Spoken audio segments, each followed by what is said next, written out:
Hi friends, എല്ലാവർക്കും നമസ്കാരം. നമ്മുടെ പുതിയ വീഡിയോയിലേക്ക് എല്ലാവർക്കും സ്വാഗതം. എല്ലാവരും വീടൊക്കെ ക്ലീൻ ചെയ്യുന്ന തിരക്കിലായിരിക്കും. നാളെ 1-ാം തീയതിയാണ്, ചിങ്ങപ്പിറവിയാണ്. അപ്പോൾ നമുക്ക് വീട് എല്ലാം ഒന്ന് ക്ലീൻ ചെയ്ത് വെക്കാം. ഇനി ഒട്ടും സമയമില്ല. ഇത് എങ്ങനെ ക്ലീൻ ചെയ്യുമെന്ന് പറഞ്ഞാൽ ടെൻഷൻ എടുത്തിരിക്കുന്നവർക്കൊക്കെ എൻ്റെ കൂടെ ക്ലീൻ ചെയ്തോളൂ. ഇപ്പം ഇങ്ങനെ വലിച്ചുവരെ കിടക്കുന്ന തുണികളും എന്തെങ്കിലും ആവശ്യമില്ലാത്ത സാധനങ്ങൾ, പ്ലാസ്റ്റിക് ബോട്ടിലുകൾ, കുട്ടികളുടെ കളിപ്പാട്ടങ്ങളൊക്കെ ഒരു ചാക്കോ, പ്ലാസ്റ്റിക് ചാക്കോ അല്ലെങ്കിൽ ഒരു ബോക്സ് എടുത്ത് അതിലേക്ക് അറേഞ്ച് ചെയ്തങ്ങ് വെക്കുക. അത് മാറ്റി വയ്ക്കുക. ആവശ്യമില്ലാത്ത സാധനങ്ങളൊക്കെ, ന്യൂസ് പേപ്പറൊക്കെ ഇങ്ങനെ അവിടെ ഇവിടെ കിടക്കുന്നുണ്ടെങ്കിൽ അതെല്ലാം എടുത്ത് മാറ്റി ആദ്യം അതങ്ങ് മാറ്റി വെക്കണം. അത് കഴിഞ്ഞിട്ട് ഇതുപോലെ ഒരു ബോക്സ് എടുത്തിട്ട് കിച്ചണിലേക്ക് വേണ്ടുന്ന നമുക്ക് പെട്ടെന്ന് എടുക്കാൻ പറ്റുന്ന സാധനങ്ങളൊക്കെ ഒരു ബോക്സിലേക്ക് അറേഞ്ച് ചെയ്ത് വെക്കാം.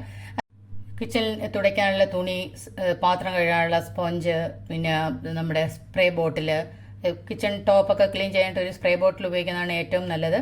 പിന്നെ ഗാർബേജ് ബാഗ്സ്, ഇതെല്ലാം ഇതിലങ്ങ് അറേഞ്ച് ചെയ്ത് വെക്കാം. ഗ്ലൗസ് എല്ലാം, ടിഷ്യൂ പേപ്പർ, ഇതെല്ലാം ഒരു ബാഗിൽ തന്നെ വെക്കുകയാണെങ്കിൽ നമുക്ക് കയ്യെത്തുന്നിടത്ത് കിച്ചണിൻ്റെ ഏതെങ്കിലും ഒരു ഭാഗത്ത് ഒതുക്കി വെക്കുകയാണെങ്കിൽ നമുക്ക് ഈ സാധനങ്ങൾ തേടി ഓടി നടക്കേണ്ട ആവശ്യമില്ല. നമുക്ക് പെട്ടെന്ന് എടുക്കാവുന്നതാണ്. അതുപോലെ നമ്മൾ ക്ലീൻ ചെയ്യുന്ന സമയത്ത് ഒരു സ്പ്രേ ബോട്ടിൽ ഉപയോഗിച്ച് കിച്ചൺ ക്ലീൻ ചെയ്യുന്ന സ്പ്രേ വരുന്നുണ്ട്. അതിൻ്റെ ഒരു ചെറിയ ബോട്ടിൽ വാങ്ങിച്ച് തുടയ്ക്കുകയാണെങ്കിൽ പെട്ടെന്ന് നമുക്ക് ഈസി ആയിട്ട് നമ്മുടെ കാര്യങ്ങൾ പെട്ടെന്ന് നടക്കും. ഒരു 5 മിനിറ്റ് പോലും വേണ്ട കിച്ചൺ ടോപ്പൊക്കെ ക്ലീൻ ചെയ്യാനായിട്ട്. പ്ലാറ്റ്ഫോമൊക്കെ ക്ലീൻ ചെയ്യാം, സ്റ്റൗ ക്ലീൻ ചെയ്യാം, നമുക്ക് ഈസിയാണ്. അപ്പം നമുക്ക് ഞാൻ ഇതുപോലെ ഒരു സ്പ്രേ ബോട്ടിൽ വാങ്ങിച്ചു വെച്ചിട്ടുണ്ട്.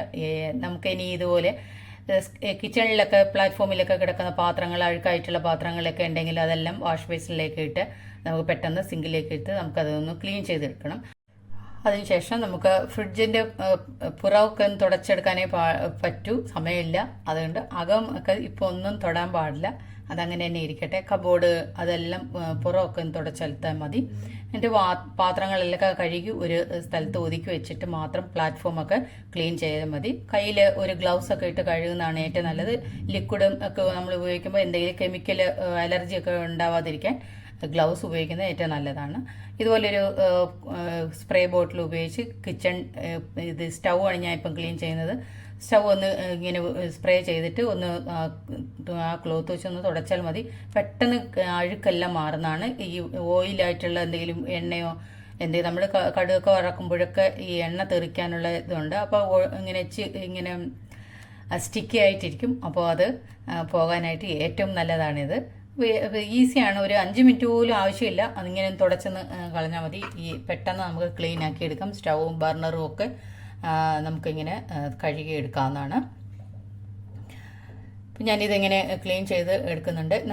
ഇത് കയ്യിൽ ഗ്ലൗസ് ഒക്കെ ഇട്ടിട്ട് ചെയ്യുന്നതാണ് ഏറ്റവും സേഫ്, കയ്യിൽ അലർജി ഉണ്ടാവാതിരിക്കാൻ വേണ്ടിയിട്ട്.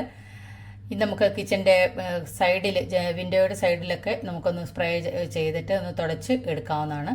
ഫാനൊക്കെ തുടയ്ക്കാനുണ്ടെങ്കിൽ ആദ്യം ഫാനൊക്കെ തുടച്ചതിന് ശേഷം തറ തുടയ്ക്കാൻ പാടില്ല. തറ തൂക്കാനും തുടയ്ക്കാനും പാടുള്ളൂ. ഈ മുകളിലൊക്കെ ഉള്ള പൊടിയെല്ലാം വീണ്ടും വീഴാനുള്ള ചാൻസ് ഉണ്ട്. അതുകൊണ്ട് ആദ്യം ഫാനൊക്കെ ഒന്ന് തട്ടി തുടച്ച് എടുത്തിട്ട് തറ തൂത്ത് എടുത്താൽ മതി. അപ്പം ഞാനിങ്ങനെ ഒന്ന് എടുക്കുന്നുണ്ട്.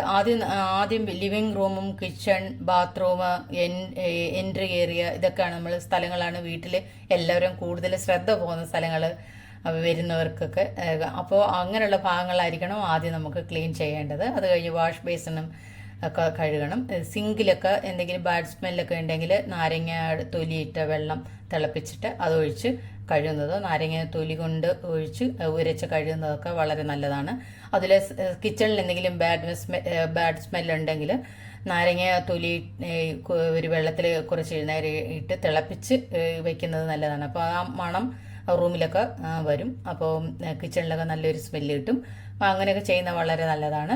അപ്പം ഇനി നമുക്ക് ഇതെല്ലാം കിച്ചണൊക്കെ ഒന്ന് തുടച്ച് കഴിഞ്ഞാൽ നമ്മൾ ഈ കിച്ചണിലുള്ള പാത്രങ്ങളും ഭരണികളും ഒക്കെ ഒന്ന് തുടച്ച് അറേഞ്ച് ചെയ്ത് സെറ്റ് ചെയ്ത് വയ്ക്കാം. ഇനി അതിന് ശേഷം മാത്രം തൂത്ത് നമുക്ക് തറ തുടയ്ക്കാം. തറ തുടയ്ക്കുമ്പോൾ നല്ലൊരു മണമൊക്കെ കിട്ടുന്നതിന് വേണ്ടിയിട്ട് കംഫോർട്ടോ, ഞാനിപ്പോൾ സോഫ്റ്റ് ടച്ചാണ് എടുത്തിരിക്കുന്നത്. അപ്പോൾ കംഫോർട്ട് ഉണ്ടെങ്കിൽ കംഫോർട്ട് ഒഴിച്ചിട്ട് അത് ഇത്തിരി ഒന്ന് വെള്ളത്തിൽ ഒഴിച്ച് ഒന്ന് തറ തുടയ്ക്കുമ്പോൾ നല്ലൊരു മണം കിട്ടും. അപ്പോൾ അങ്ങനെ തറ തുടച്ചെടുക്കുന്നതാണ് ഏറ്റവും നല്ലത്. പിന്നെ അത് കഴിഞ്ഞിട്ട് നമുക്ക് സിങ്കൊക്കെ കഴുകുമ്പോൾ എല്ലാം കഴുകി കഴിഞ്ഞിട്ട് ഈ സോഫ്റ്റ് ടച്ചോ അല്ലെങ്കിൽ നമ്മുടെ കംഫോർട്ടോ ഇത്തിരി വെള്ളത്തിൽ ഒഴിച്ചിട്ട് ഈ ബാത്റൂമിലും ഒക്കെ കോർണറിലൊക്കെ ഒന്ന് ഒഴിച്ചു കൊടുക്കുകയാണെങ്കിൽ നല്ല മണമായിരുന്നു. നമ്മൾ ബാത്റൂമിലോട്ട് ചെല്ലുമ്പോൾ നല്ലൊരു പോസിറ്റീവ് എനർജി ആയിരിക്കും കിട്ടുന്നത്. അപ്പം അങ്ങനെയൊന്ന് ചെയ്ത് നോക്കൂ. വാഷ് ബേസിനിലും ഒക്കെ ഒന്ന് ശകലം ഒന്ന് ഒഴിച്ച് വയ്ക്കുക. അപ്പോൾ വീട്ടിലൊക്കെ ഗസ്റ്റൊക്കെ വരുമ്പോൾ നല്ലൊരു മണമായിരിക്കും, ബാത്റൂമിലൊക്കെ പോകണമെങ്കിലൊക്കെ പോകുമ്പോൾ. എന്നിട്ട് നമുക്ക് ഈ പാത്രം കഴുകുമ്പോഴൊക്കെ ഒരു സ്പോഞ്ച് ഉപയോഗിച്ച് കഴുകുന്നതാണ് ഏറ്റവും നല്ലത്. ഇപ്പം നമ്മൾ നേരത്തെ കിടന്ന വീടും ഇപ്പം ഉള്ള വീടും കിച്ചൺ ഒക്കെ നോക്കൂ എത്ര ക്ലീൻ ആയിട്ടിരിക്കുന്നു. അപ്പോൾ ഇതുപോലെ ഈസി ആയിട്ട് പെട്ടെന്ന് ചെയ്തെടുക്കാം. കിച്ചണിൽ ഉപയോഗിക്കുന്ന ഏതെങ്കിലും ഒരു സ്പ്രേ ബോട്ടിൽ വാങ്ങിച്ചിട്ട് ഇങ്ങനെ കിച്ചൺ ക്ലീൻ ചെയ്യാനായിട്ട് ഉപയോഗിച്ചാൽ മതി. ഈസി ആയിട്ട് പെട്ടെന്ന് നമുക്ക് ജോലിയൊക്കെ എളുപ്പമാവും. അതുപോലെ നമുക്ക് ക്ലീൻ എല്ലാം ചെയ്ത് കഴിഞ്ഞ് തുടച്ച് അറേഞ്ച് ചെയ്ത് വെച്ചതിന് ശേഷം ഒരു എയർ ഫ്രഷ്നർ ഉണ്ടെങ്കിൽ ഒന്ന് സ്പ്രേ ചെയ്ത് വെച്ചാൽ വീട്ടിൽ നല്ലൊരു മണവും നല്ലൊരു പോസിറ്റീവ് എനർജിയും കിട്ടും. ഈസിയാണ്, യാതൊരു ടെൻഷനും വേണ്ട. ഈസി ആയിട്ട് എല്ലാവർക്കും വീട് ക്ലീൻ ആക്കി വെക്കാം. അപ്പോൾ നല്ലൊരു ചിങ്ങിപ്പിറവിയായിരിക്കും നാളെ. നല്ല പോസിറ്റീവ് എനർജിയോട് കൂടിയ നല്ല ഹാപ്പി ആയിട്ടുള്ള ഒരു ചിങ്ങിപ്പിറവി ആയിരിക്കട്ടെ എല്ലാവർക്കും എന്ന് ഞാനും ആശംസിക്കുന്നു.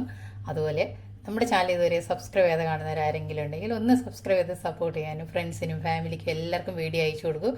അറിയാത്തവരെല്ലാം പെട്ടെന്നൊന്ന് പോസിറ്റീവ് എനർജിയോട് കൂടി വീട് ക്ലീൻ ആക്കി വെക്കട്ടെ.